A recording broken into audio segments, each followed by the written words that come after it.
Les vaya muy bien. Bienvenidos nuevamente a este video tutorial de Química General 1. Vamos a terminar de completar lo que nos hacía falta del capítulo 2. Ok, voy a dar un repaso muy breve de todo lo que ya deben manejar del capítulo 2. De la teoría atómica deben manejar muy bien lo que son las tres hipótesis sobre la naturaleza de la materia que estableció Dalton, ¿verdad? La ley de las proporciones definidas, la ley de las proporciones múltiples y la ley de la conservación de masa. En cuanto a la estructura del átomo, estos conceptos deben manejarlos muy bien. ¿Qué es el átomo? ¿Qué es radiación? ¿Qué es elemento? ¿Qué son los rayos X? ¿Qué es la radiactividad? Los rayos alfa, beta y gamma. ¿Qué es el protón? ¿Qué es el núcleo? ¿Qué son los neutrones? Y también el número de masa, número atómico y los isótopos. Aquí solo quiero agregar algo rápido. Recordemos, número atómico son los neutrones, número atómico son los protones presentes en el núcleo. El número de masa son los protones más neutrones presentes en el núcleo. Y los isótopos son elementos que tienen el mismo número atómico, pero diferente número de masa. ¿Ok? En la tabla periódica deben recordar bien eh, cómo están las familias, cómo están los periodos, cuáles son los elementos metálicos, los metaloides y los no metálicos. Consejo que les doy, primero apréndanse a ubicar bien los elementos no metálicos y los metaloides, puesto que si ubican bien esos elementos, el resto son metales, ¿ok? Ahora, en las fórmulas químicas. En las fórmulas químicas hablamos de los alótropos, de los modelos moleculares y las fórmulas químicas, ¿verdad? Dijimos que un alótropo es un elemento que está formado por el mismo elemento, pero en diferentes cantidades. Para esto está el ejemplo del oxígeno y el ozono. ¿Verdad que el oxígeno es O2 y el ozono es O3? Por lo cual es un elemento con los mismos, un compuesto con los mismos elementos, pero con diferente cantidad de esos elementos. A eso es lo que llamamos un alótropo.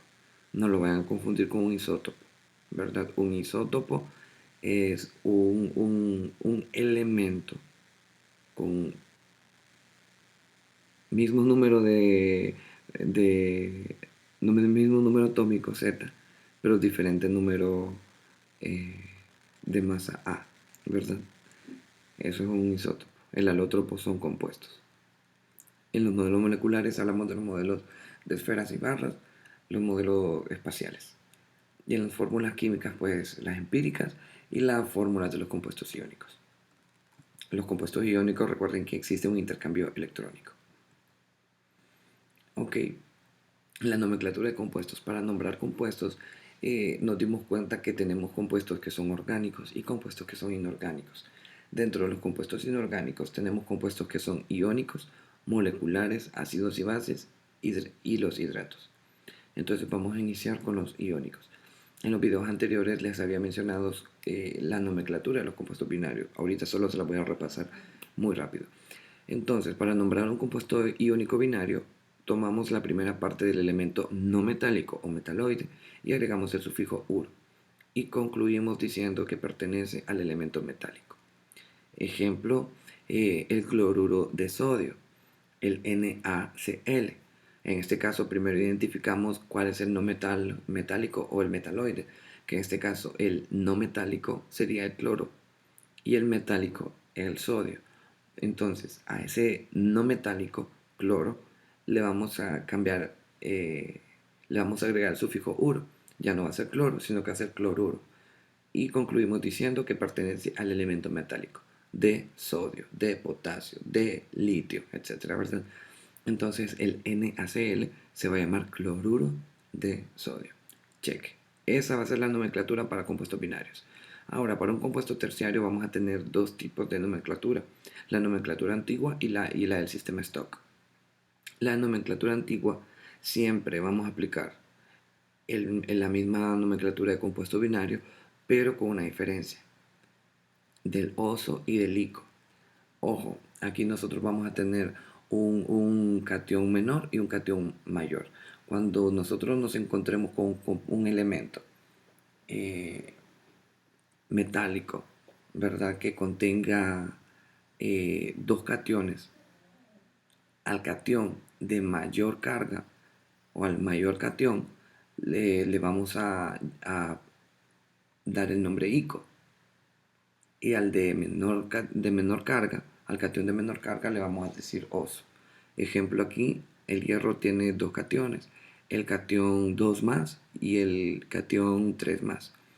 Por lo cual, a este, como es el catión menor, en vez de decirle hierro o ferro, le vamos a agregar el oso, ferroso. Y al de mayor, al catión mayor, le agregamos ico, férrico. Y así, listo. Ya estuvo. No hay nada más. Así de simple. Ahora, la diferencia o la limitación que tiene este sistema antiguo es cuando nos damos cuenta que existen metales que contienen más de dos cationes. Ejemplo, el manganeso. El manganeso tiene tres cationes. ¿Cómo entonces nosotros vamos a poder nombrar con el sistema antiguo a un elemento que contiene tres cationes? No podemos. Por lo cual vamos a hacer uso del sistema stock. El sistema stock es aún más fácil que el sistema antiguo. Y el sistema stock usa los números romanos para describir las cargas de esos cationes. Veamos que este metal de manganeso tiene tres cargas. Al de carga 2 usamos el número 2 en romano. Al de carga 3 el número 3. Al de carga 4 número 4. Y así sucesivamente, ¿verdad? Y dependiendo cada elemento metálico que encontremos con cationes, así vamos a describir ese número de carga con el número romano correspondiente a la carga. Para eso aquí están los ejemplos. Y también quiero recordarles un concepto que hablamos de nomenclatura empírica, ¿verdad? Que la nomenclatura empírica nosotros dividíamos entre dos ese número de cargas. O sea, aquí el oxígeno tiene un anión de -2, pero como hay un intercambio iónico con el manganeso, con el catión 2 más del manganeso, al dividir estas cargas entre dos, queda 1. Por eso queda Mn1 o 1. Ahora, aquí vean que cuando estamos con el catión 3 más, el anión, el anión 2 menos 2 o 2 menos del oxígeno no se puede reducir. ¿Por qué? Porque cuando tratamos de dividir entre 2 este 2 queda 1. Pero cuando tratamos de dividir entre 2 el 3 queda 1.5. Por lo cual no es razonable, ¿verdad? Escribir la nomenclatura como MN o 1.5. Entonces se prefiere dejarlo sin nomenclatura empírica. Ahora, a esto le podemos aplicar una nomenclatura empírica.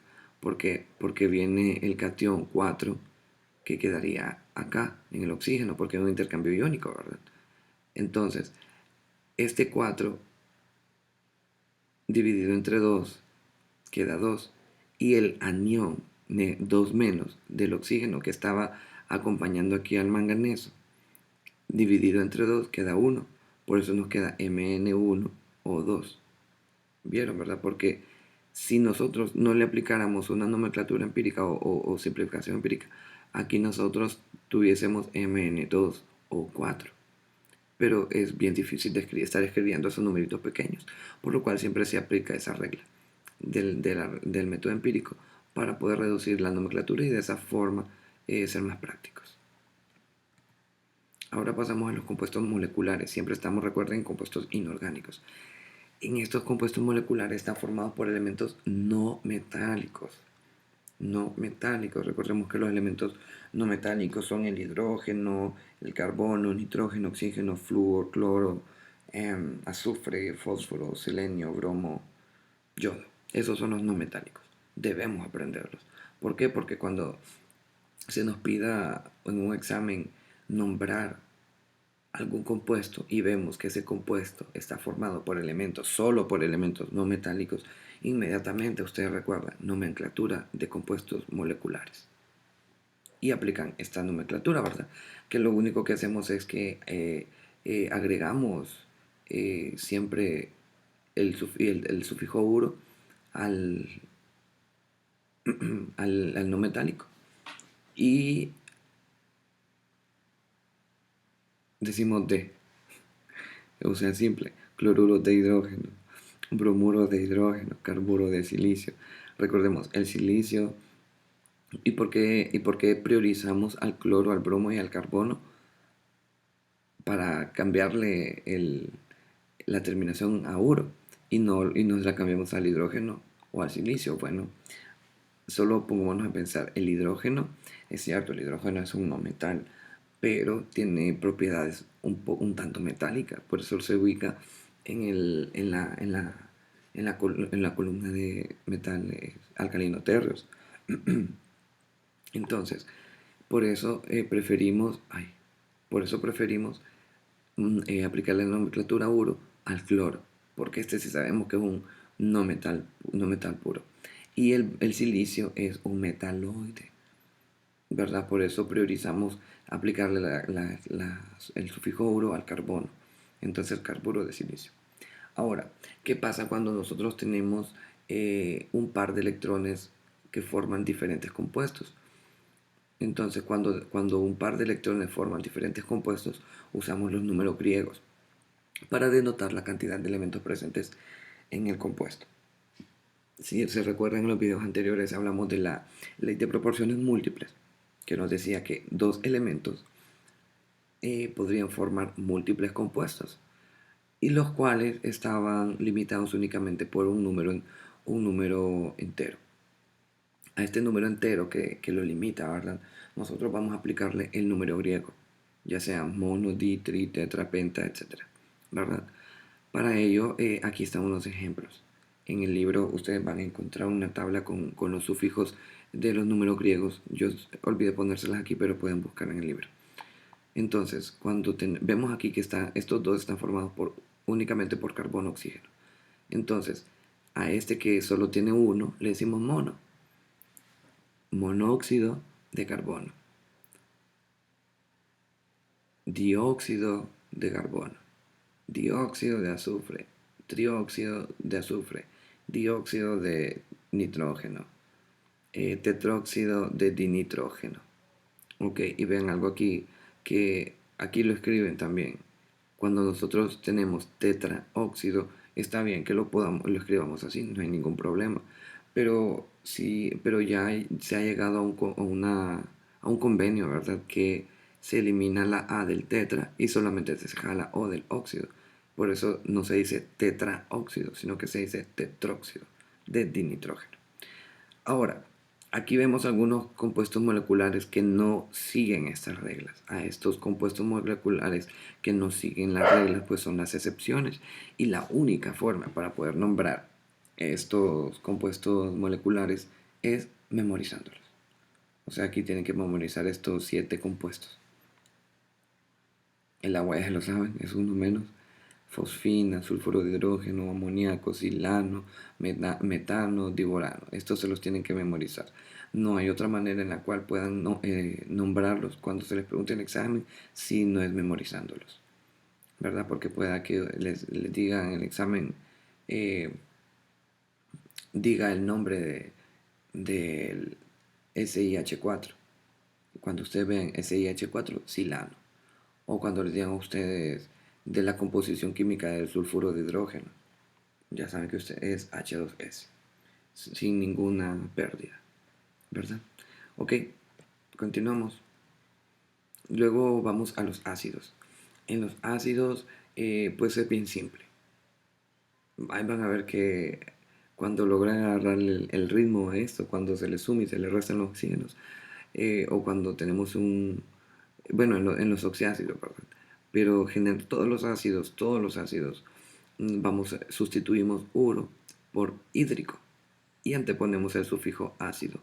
Notemos que en el hídrico ya va incorporado el hidrógeno, ¿verdad? Y en el uro hablamos del compuesto no metálico que forma el ácido. Ahora, aquí hay una nota. Su nombre depende del estado físico. Y sí, depende totalmente. ¿Por qué? Imaginemos que tenemos acá, creo que puedo escribir,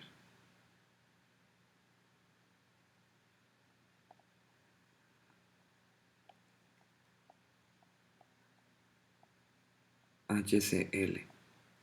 Aquí nosotros tenemos este compuesto, ¿verdad? Entonces, este compuesto que es el no metálico, le vamos a cambiar la terminación por uro, cloruro de hidrógeno, si fuese un compuesto molecular. Y este elemento, este compuesto, cuando lo nombramos de forma molecular, se encuentra en estado gaseoso. Cloruro de hidrógeno se encuentra en estado gaseoso. Pero cuando a este cloruro de hidrógeno nosotros lo mezclamos con agua, o sea, lo hacemos acuoso, este cloruro de hidrógeno deja de llamarse cloruro de hidrógeno y pasa a llamarse ácido. Ácido, miren, ácido, anteponemos el sufijo ácido, bueno, prefijo ácido, ácido, clor, en vez de cloruro, el uro lo cambiamos por hídrico, clorhídrico, ¿ven? Y dentro del hídrico ya se incorpora el hidrógeno. Entonces, en medio acuoso se llama ácido clorhídrico. Cuando a este ácido clorhídrico nosotros queremos agregarle oxígenos, entonces, ay, qué feo me queda eso. ¿Cómo borro eso? No sé cómo borrarlo.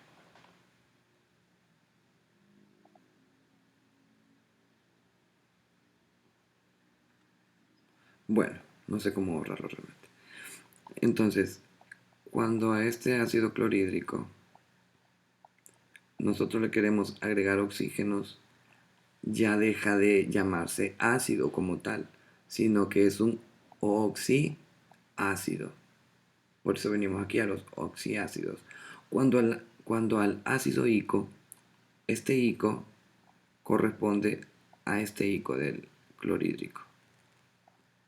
Entonces, cuando al ácido ico se le agrega un oxígeno, pasa a llamarse perico.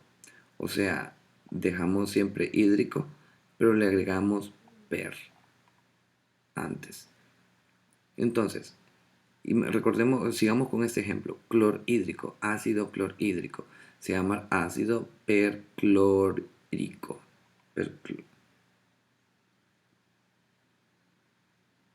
Perhídrico, perdón. Ácido perhídrico. Luego, cuando al ácido, siempre al ácido clorhídrico, cuando al ácido clorhídrico se le quita un oxígeno, pasa a llamarse oso. Ácido cloroso. Me quedé en el limbo un momento, disculpen. Ácido cloroso. Luego dice cuando al ácido ico se le quitan los dos oxígenos, pasa a llamarse ácido hipooso, ácido hipocloroso. ¿Entendimos? Otra vez. Ácido clorhídrico, ácido clórico, ácido clórico. Me corrijo, yo dije otra cosa. Entonces a ese ácido clórico se le va a llamar ácido perclórico. Luego a ese ácido perclórico, a ese ácido clórico, cuando nosotros eh, le quitamos un oxígeno, entonces se llama ácido percloroso. Luego a ese ácido perclórico, cuando le quitamos dos oxígenos, se llama ácido hipocloroso. ¿Ok? En los oxianiones pues son aniones. Recuerden lo que es un anión, ¿verdad? Un anión es iones con cargas negativas. Entonces, si es con carga negativa, significa que vamos a quitar el hidrógeno. Vamos a quitar el hidrógeno de nuestro compuesto. Entonces, en vez de ser HClO, va a ser solamente ClO, porque estamos removiendo hidrógenos en este caso. Por eso son oxianiones. porque son los aniones de los oxiácidos. Cuando al ácido ico se le quitan todos los hidrógenos, pasa a llamarse ato. Entonces habíamos dicho que si teníamos un ácido clórico, a ese ácido clórico se le quitan los hidrógenos, pasa a llamarse clorato nada más. Ya deja de ser ácido y queda como un clorato. Entonces cuando escuchemos el compuesto, perdón, clorato, es un oxianión. Cuando a ese ácido eh, cloroso se le quitan todos los hidrógenos, pasa a llamarse hito, clorito. ¿Entendimos? Ácido clorito. Y aquí nos dan otra nota. Cuando al anión se le han quitado todos los hidrógenos, deben usar los prefijos griegos para indicar la cantidad presente de esos compuestos.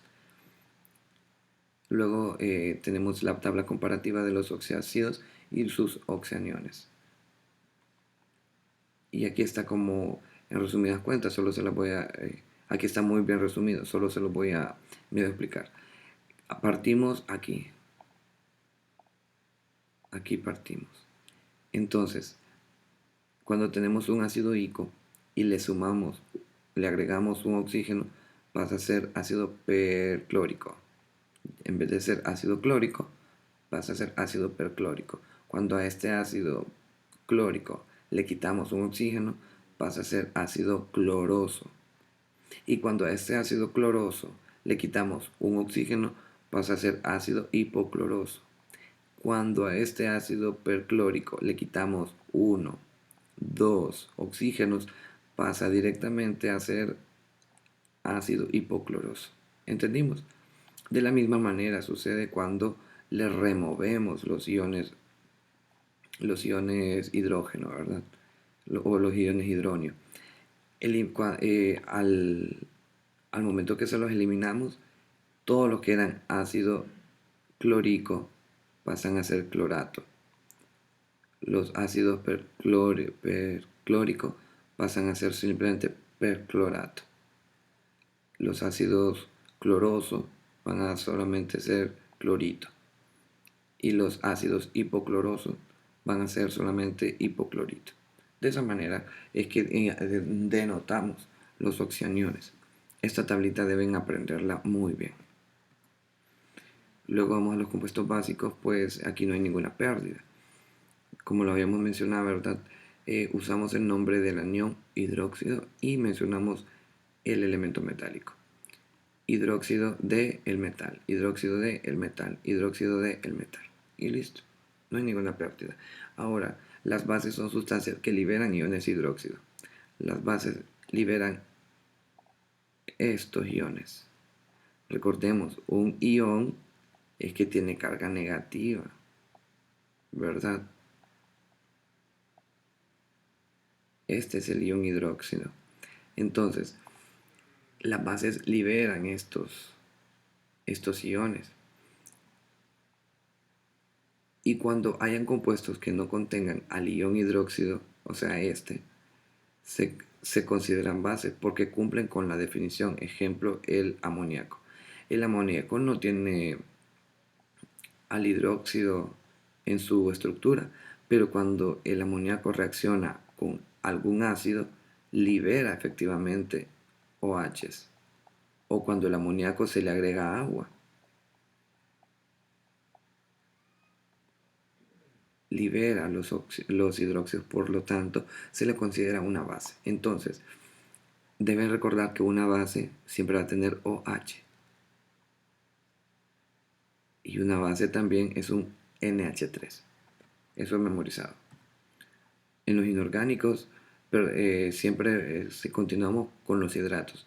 Los hidratos básicamente son compuestos que contienen agua en su composición. Entonces a estos siempre vamos a nombrarlo. Voy a leer, se aplica la nomenclatura correspondiente al tipo de compuesto inorgánico, porque pueda que nosotros tengamos compuestos iónicos que estén hidratados, pueda que tengamos compuestos moleculares que estén hidratados, o ácidos que estén hidratados. Igual podemos tener bases hidratadas, y siempre a estos vamos a usar los prefijos griegos para denotar la cantidad de hidratos.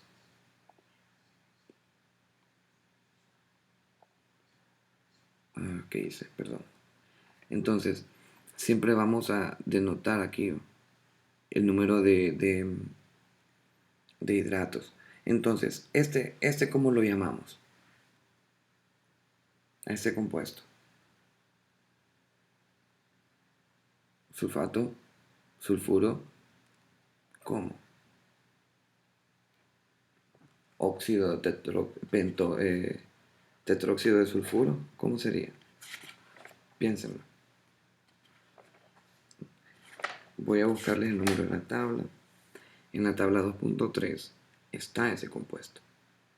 Entonces, lo que tienen que hacer con la tabla 2.3, memorizarla.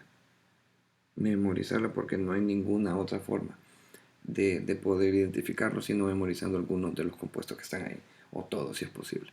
Entonces, este SO4 es un sulfato.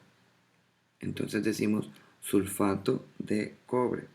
Ahora, este sulfato, como tiene un 2 en su carga aniónica, y el cobre también tiene un 2 en su carga aniónica, entonces sería sulfato de cobre 2 pentahidratado. Penta de 5, pentahidratado. Ok, luego si a este sulfato de cobre 2 nosotros le quitamos el agua, toda esta agua a través de algún calentamiento o alguna evaporación, entonces ya deja de ser un hidrato y pasa a ser un anhidro. Los anhidros son cualquier compuesto que haya sido hidratado y se le haya removido el agua. Entonces a este compuesto lo llamaríamos sulfato de cobre 2 anhidro. ¿Comprendido? Y terminamos la nomenclatura con compuestos orgánicos y estos se nombran en base a sus grupos funcionales. Comenzamos con los hidrocarburos como los más fáciles y tenemos alcanos, alquenos, alquinos. En química, ahorita en el primer parcial, solo vamos a hablar de alcanos. Los alcanos tienen una fórmula general que son carbono sub n por hidrógeno sub 2n más 2. ¿Qué pasa? Este n representa la cantidad de carbonos. Si yo tengo 1 aquí y quiero hacer un dibujito, si a mí me dicen que n es igual a 1, yo voy a tener C1H 2 por 1 más 2. Entonces este compuesto es CH4.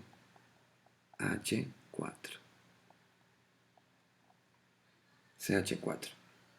¿Comprendimos? Así se aplica esta fórmula general de alcanos. Igual aquí tenemos la de los alquenos y la de los alquinos, los cuales en este momento no lo vamos a utilizar. Memorícense esta. Los alcanos, nosotros utilizamos también nomenclaturas griegas. Perdón, tenemos un número específico del 1 al 10 en el cual nosotros debemos memorizarlos. Metano, etano, propano, butano, pentano, hexano, heptano, octano, nonano, decano y así sucesivamente. Memorícense, obligatorio, los primeros 10. Luego pasamos a los hidroxilos. Los hidroxilos parecerá que son bases, ¿ok? Pero a estos hidroxilos, cuando están en composición orgánica, nosotros dejamos la raíz del alcano y lo sustituimos por ol.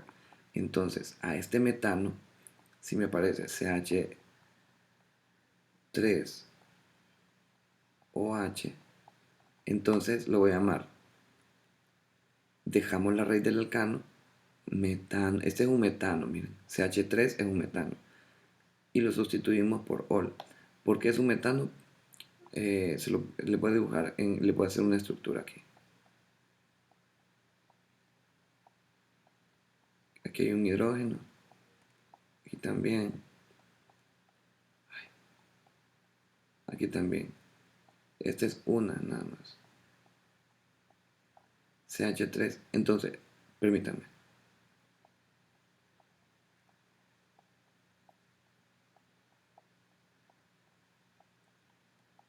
Esta estructura que ustedes ven aquí es la estructura del metano, CH4. Entonces lo que se hace con un hidroxilo es que este anión se roba un hidrógeno, se lo roba y le mete o le incorpora o se adiciona o se junta un OH. Entonces aquí tenemos CH3 o H. Entonces a esta nomenclatura nosotros dejamos el nombre del alcano, en este caso metano, y lo sustituimos por ol, metanol. Cuando nosotros miremos esto, ¿verdad? Que hay un OH agregado a una estructura de este tipo, metanol. Listo. En los aminos vamos a tener la terminación ano del alcano se sustituye por il y se agrega la terminación amina. Siempre usando este mismo ejemplo. Tenemos aquí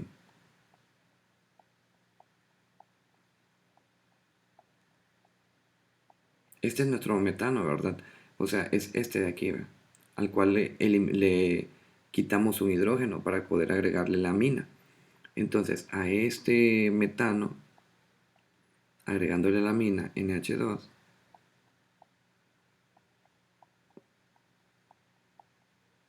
vean, aquí tenemos nuestra amina. Aquí tenemos nuestro alcano, que es el metano. A este alcano le vamos a cambiar la terminación ano por il. Entonces, de metano pasa a metil y mencionamos amina. Entonces sería metilamina. ¿Comprendido? Y con los carboxilo pues es más fácil. Este es más fácil. Con los carboxilo agregamos ico a la terminación del alcano y agregamos ácido antes del nombre del alcano. Ejemplo, vamos a poner siempre el del metano. Tal vez me cabe aquí en este espacio pequeño. Sí, parece que sí. Qué grande me queda. Ok, tenemos aquí el metano. Recordemos que este metano es el que de aquí, ¿verdad? Tenemos este metano al cual le quitamos un hidrógeno para agregarle el grupo carboxilo. Entonces venimos nosotros y le ponemos C O H doble enlace O. Este es un doble enlace. Recordemos que un carbono tiene 4 valencias y por tener 4 valencias va a tener 4 enlaces covalentes. Carbono, 1, 2, 3, 4 enlaces covalentes. Por eso este doble enlace. Ok. Aquí nosotros, como lo vamos a nombrar, dijimos, agregamos ico a la terminación del alcano. Metano, ya no va a ser metano, sino que va a ser metico. Metano, perdón. Metánico. Mético. Metánico, porque quitamos el